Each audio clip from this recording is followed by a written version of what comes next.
আসসালামু আলাইকুম প্রিয় দর্শক। আমি যে জায়গাতে আছি তিস্তা ব্যারেজ, আমার পিছনে দেখতে পাচ্ছেন তিস্তা ব্যারেজ। এই মুহূর্তে তিস্তা কিন্তু আস্তে আস্তে তার নব্যতা হারিয়ে ফেলছে, পানি একেবারে শেষের দিকে। চারদিকে দেখতে পাচ্ছেন যে অলরেডি একেবারে তিস্তার মুখেই চর ভেসে উঠেছে। আর কিছুদিনের মধ্যেই এই তিস্তা আরো শুকিয়ে যাবে, একেবারে রুক্ষ শুষ্ক তিস্তায় পরিণত হবে।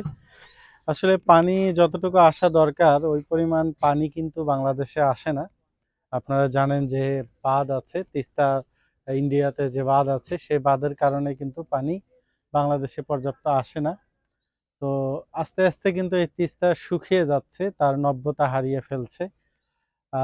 এক সময় দেখা যাবে যে এই আমি যে জায়গাটাতে এখন আছি এটাও একসময় পানিতে পানি শুকিয়ে যাবে।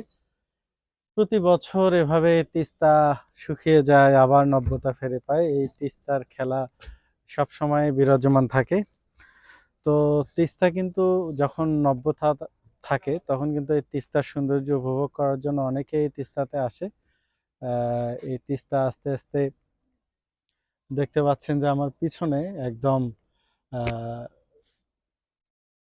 তিস্তা ব্রিজটা দেখতে পাচ্ছেন। আর বর্তমান সময়ে শীতের শেষের দিকে এসেও কিন্তু পানি ঠান্ডাটা প্রচুর। এই ঠান্ডার কারণে মানুষ আসলে বের হতে পারছে না। আমরা অনেক কষ্ট করে এখানে এসেছি।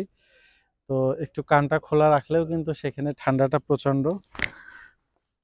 তো যেহেতু আমাদের এই উত্তরবঙ্গ থেকে কাঞ্চনজঙ্ঘা খুব কাছাকাছি, তো যার কারণে ঠান্ডা কিন্তু বাতাসটা এই অঞ্চলে প্রচুর।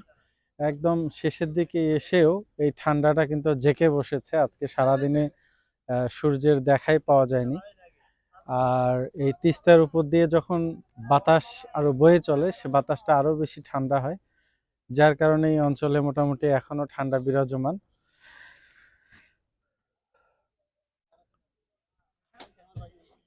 এই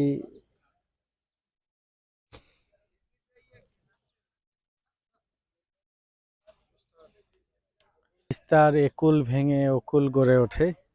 এই তিস্তা একদিকে চর একবার এদিকে ভেসে ওঠে, অন্যবার এসে দেখবেন যে চরটা অন্যদিকে ভেসে উঠছে। আপনি গতবার যেরকম দেখে গেছেন পরের বার এসে সেই রকম কিন্তু কখনোই পাবেন না। আমি এর আগের বছর এসে ঠিক যে চরটা এখন মাঝখানে দেখা যাচ্ছে এই চরটা এর আগের বছর কিন্তু আমার এই বাম পাশে ছিল। এবার কিন্তু সেই চরটা এবার গিয়ে আরো দূরে একেবারে মাঝামাঝি গিয়ে কিন্তু সেই চরটা এবার জেগে উঠেছে। তো এটাই হচ্ছে তিস্তার খেলা। আর তিস্তার এই মুহূর্তে স্বচ্ছ পানি, একদম ব্লু স্বচ্ছ পানি। এই স্বচ্ছ পানিতে আমার সামনে একটা দেখতে পাচ্ছেন নৌকা দিয়ে মাছ ধরার প্রচেষ্টা, তারা কিন্তু জাল ফেলাচ্ছে। এই জালে কিন্তু মাছ উঠবে। এটা জাল ফেলতেছে নাকি? এই জালের সাথে এটা কি জাল না বড়শি?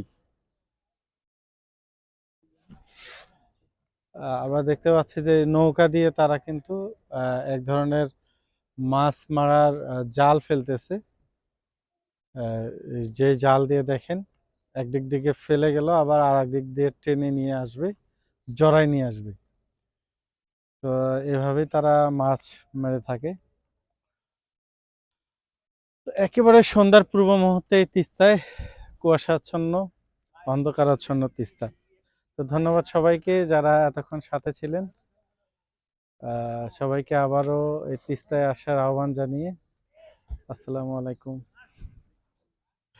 শেষ করে দেন আজকে।